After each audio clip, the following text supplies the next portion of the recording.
Did I? Yes.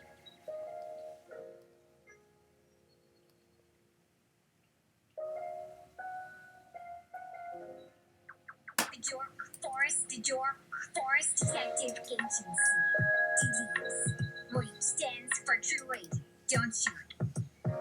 Listen here, you have been conscripted into the new pol-assigned body I'm calling the Dork Detectives. The Dork Detectives? Begin your gumshoes. Your temple uranius.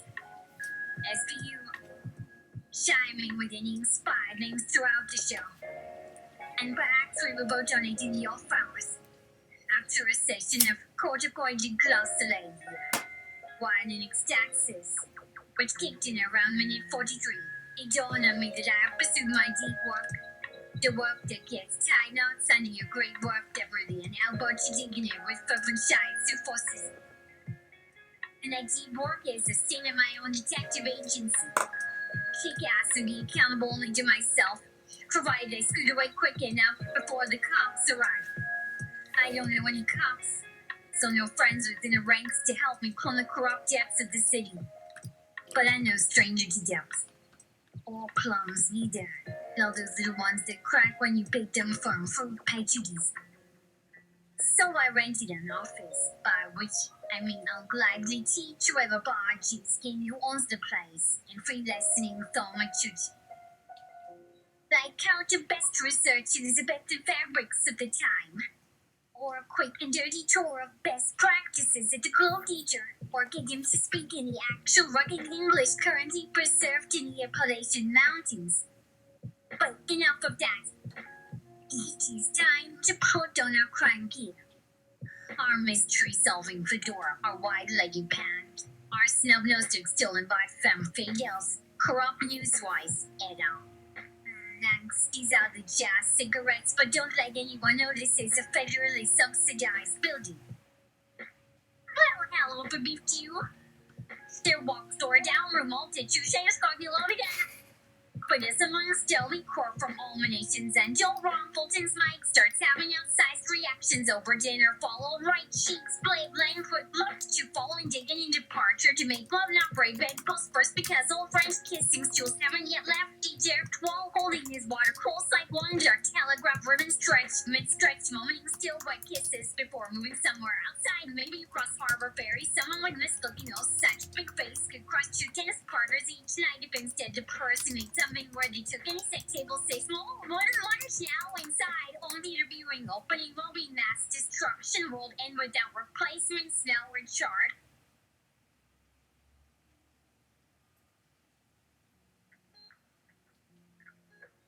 My apologies. I didn't ground myself after the glossolalia.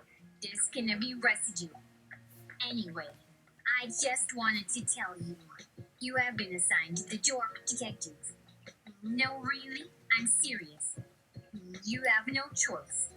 We all do what we must to find happiness in this cold, cruel city. That means you're working for me and me alone.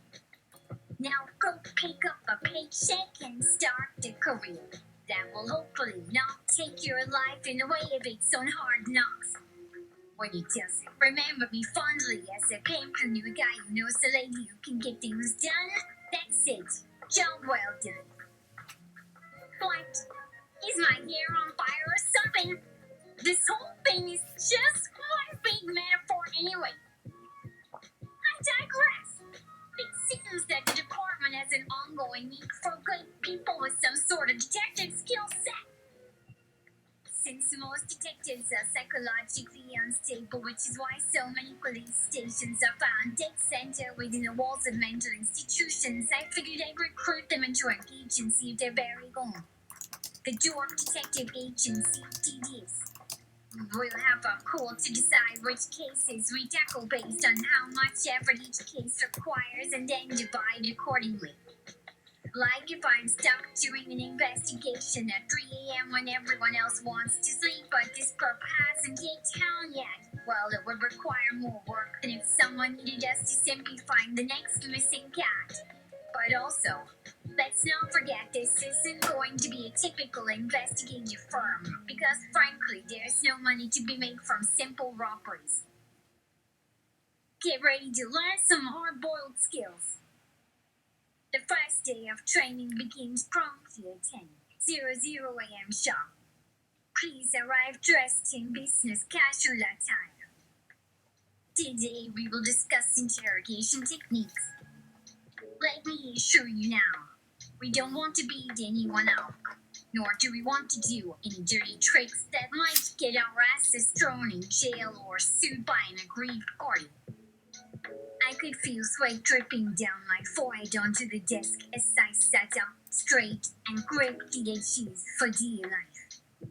I had been handed a manila folder full of printouts with titles like The Three-Question Rule and Avoiding Illegal Interrogation Techniques, and even a sheet of paper entitled When in Doubt, Say Yes to Ice Cream. The contents were equally frightening. You may have noticed on your application that some of you are lawyers, doctors, and engineers, all of whom have practiced law enforcement tactics on some level before. And some of you are fresh out of high school, where it was probably mandatory to take classes about crime scene investigation, whatever that means exactly. So while we can assume that most of you know how to ask questions in order to obtain information without actually getting violent or rude, I say can because I won't tolerate sloppy interrogations. There's still plenty left for us to cover today.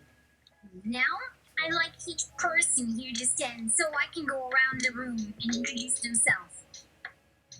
And so I began taking notes.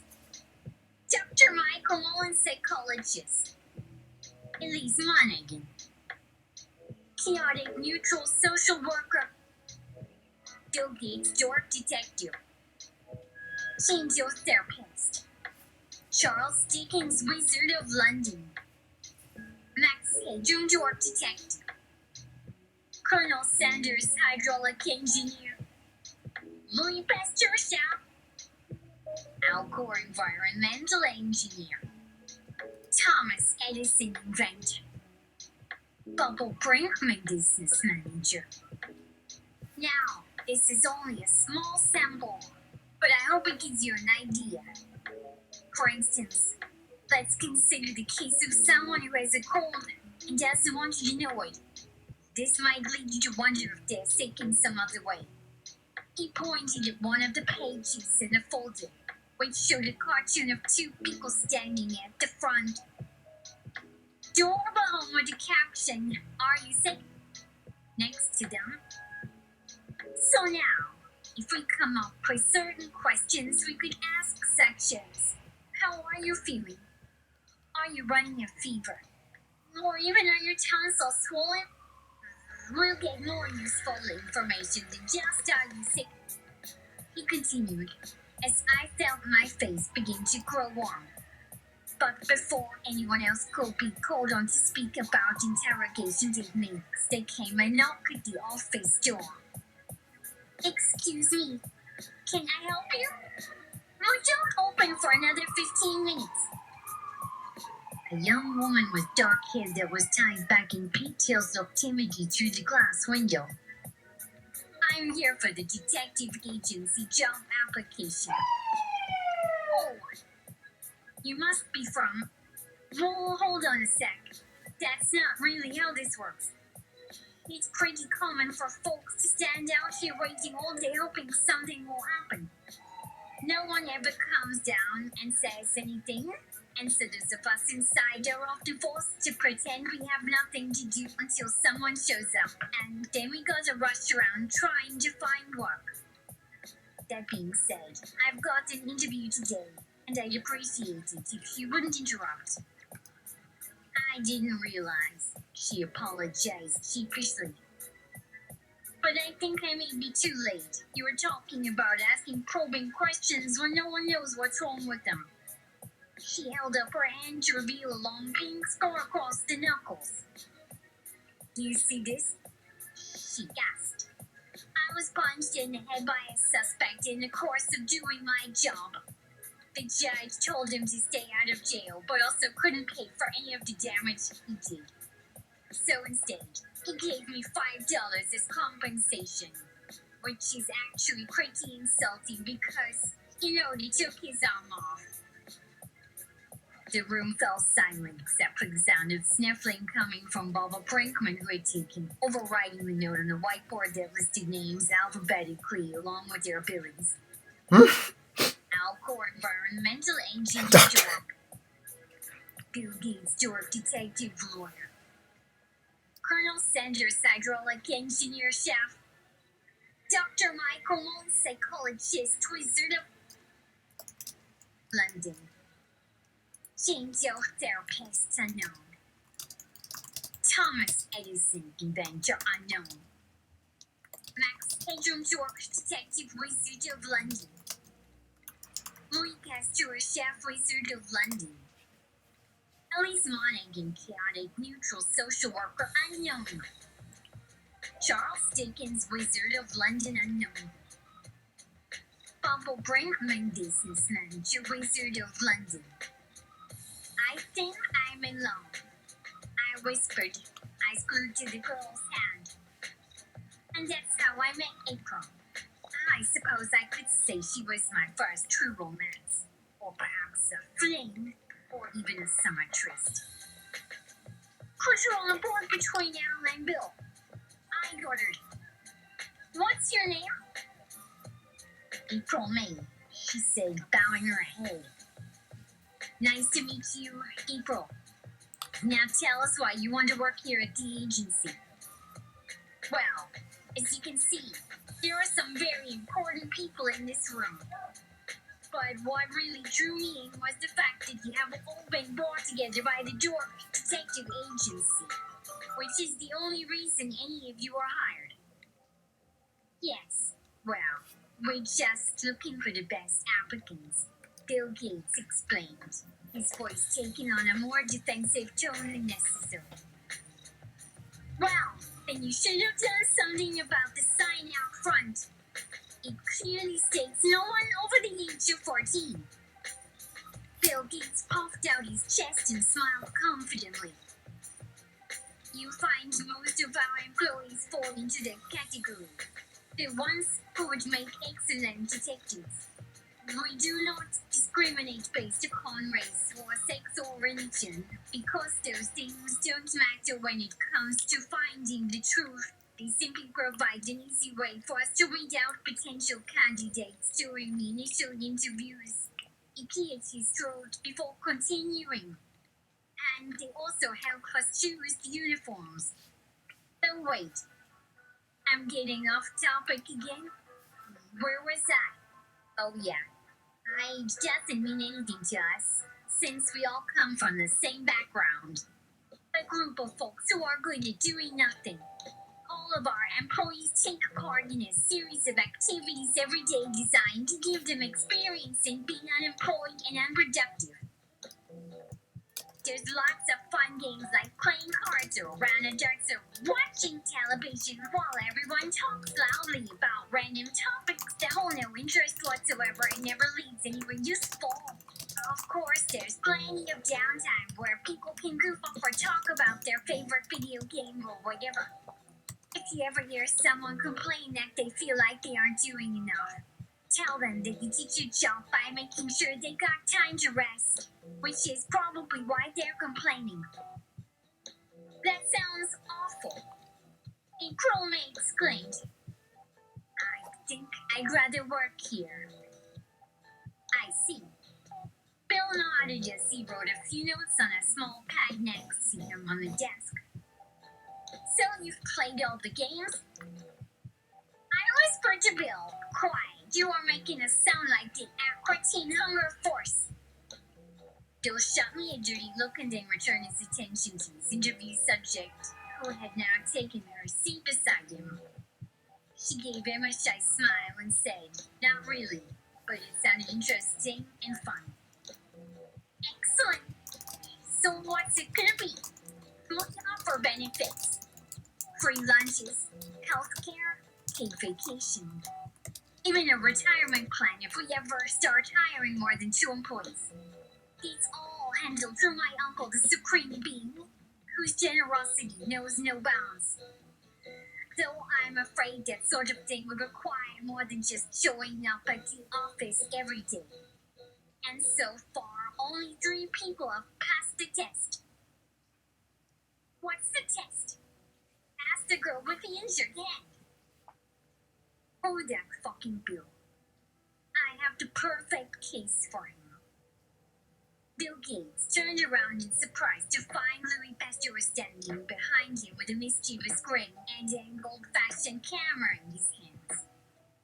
The test. Bill continued as he recovered from his shock and regained his composure. It's simple enough. All you need is some basic equipment and a little bit of time and effort. He stood and walked over to the whiteboard, pointing out various sections as he went along. First, we want to create a scenario where there's something hidden or someone trying to hide something. He picked up a piece of chalk and began writing the word murder next to one corner of the board. Oh, what are you doing? That's not part of the game.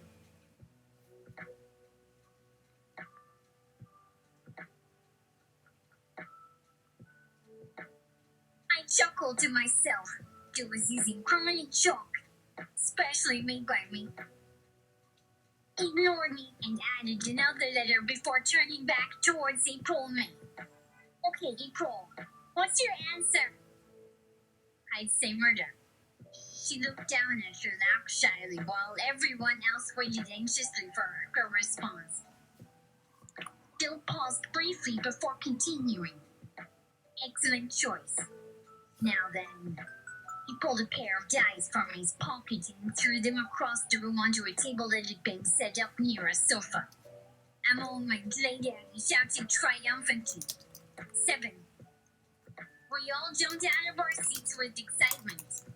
Bobo Brinkman had managed to sneak up behind him without being noticed.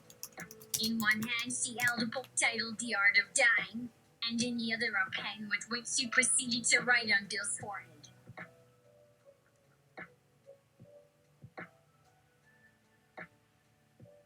Our collective vision converted to an isometric view, causing us to appear as though we were sitting around a coffee table in a small apartment. Bill sat alone at a round kitchen table that was littered with papers covered in his handwriting, as well as a few empty bottles of various alcoholic beverages. As we watched, he took a bottle from the refrigerator and began pouring himself a glass of orange juice. He put it to his lips when suddenly he let out a horrified scream and fell backwards off the chair, crashing onto the floor below. Baba Brinkman giggled and tossed aside the pad she'd been writing on. Now covering her face, she dropped into the seat next to Bill's unconscious body and reached for the fruit bowl. Oops. Looks like I broke this guy, she said, picking up an apple. Our servant Mrs. Bill Gates, no relation, brought us some baked goods. Here you are, Mr. Gates. Oh dear, who's that? The girl who had just recently arrived at the office stood over the prompt form of Bill Gates holding a steaming cup of tea. I'm April May, sir. Mrs. Gates' eyes widened upon seeing our newest employee. She nodded curtly and handed April May the tray before scurrying away from the scene as quickly as possible. We watched as she made her way towards the exit and disappeared through the front door. April turned towards me and whispered, "That woman doesn't know how to have fun." I responded with an excited laugh. April, you've got to hear what happened next. And so, I opened my mouth wide to reveal the most revolting thing anyone has ever seen in their life, causing agony. Our shot, even those not yet born at the time, to die instantly of fright and slash or nausea. Everyone, including Bill Gates, jumped back in surprise. Only Bobo Brinkman seemed unfazed by our master plan. It looks like we're going to be doing a lot more testing today. So everyone else sit down while we continue. My parents always told me that a man's walk is his greatest joy, but that a child should never interrupt his father when he's walking. However, if it is an emergency situation, then one may use whatever means necessary to gain his attention. After receiving no response from any of us, discovering Mrs. Bill Gates' lifeless body on the floor nearby, which led us to conclude she had passed on, I decided I'd had enough. Excuse me, sir, I shouted from behind a whiteboard. Bill Gates spun around and screamed, "You don't want to see this, kid. Go home." I ignored him and walked up close, holding out the jar containing a rat corpse with both hands. "Look at this. This creature was found dead under your desk. Do you think that maybe it crawled there after drinking too much of Mr. Pasteur's orange flower water?" "What? That's ridiculous. Where did you find it?" "In your office. I pulled it out of the trash can. Also, I found a picture of an old woman in the same can. If I'm not mistaken, that's our dear departed Mrs. Bill Gates, right? And what about these? Are these yours? What are they for? Why do they all have names starting with L?" Bobo Brinkman entered the room carrying 2 plates full of food, which she placed upon the table. As soon as she turned away, I snatched them up and stuffed them into my pocket before dashing off towards my bedroom and hiding inside my closet. From there, I heard my parents arguing over how best to deal with me, even though my mom claimed that everything would be fine once we brought May back to life. My dad thought it might be easier just to kill me than try to fix me. My mom won the argument by convincing him that we still had plenty of time left on our lease, and if we simply put a bed in my room, he could sleep down here every night instead of driving home from work so late each day. I jumped out of the closet when I heard Bill shouting. I'm telling you, I didn't do it. And now he's trying to frame me. How many times have I told you never to bring people like him around? We're done. Baba shouted back at him as she shoved off the TV. Come upstairs. Bill began walking towards the door, but then stopped abruptly. Oh no. He looked around his office wildly. Where he sat ran. I felt myself beginning to panic. If they discovered me, there was no doubt in my mind that they'd immediately come after me with a large hammer. And even worse, there was nothing I could do to stop them. It was 10 p.m. The colleagues needed to punch out and go to their respective homes. Even the deceased ones. They filled out their W-9 forms. We'd be seeing them on Monday. All except one who refused to sign the thing because her family wouldn't take care of her cat while she was gone. Another resigned herself to accepting any other job for fear of being fired for leaving early. 3 others decided to retire rather than risk losing their jobs. Only one girl showed up next week without any explanation. Mrs. Brinkman started dating Mr. Pasteur despite protests from us all. All in all, not a great start to our employment history here at Bill Gates' company. However, as our former co-worker Louis pointed out later, we have time yet. The Supreme Being has infinite patience. And with our combined efforts, this will all become clear very soon. And so I've been spending my night searching for the perfect solution, and I believe I finally found it. My first idea was to write an open letter asking for advice and tips about the topic. Then I realized that would most likely result in some sort of curse or something like that, which would surely endanger both me and anyone else reading it. Therefore, I decided to instead publish a book that would explain everything in detail using illustrations. This way everyone could see exactly how things work, including those still unborn. and learn the proper method for resolving such problems before they became problematic. But what title should I call it? One that would make sense on its own, but also appeal to people unfamiliar with science. It took me a long time, but eventually I came across this little gem caught in a pummel, cleaning out one of the drawers in Bulba's desk.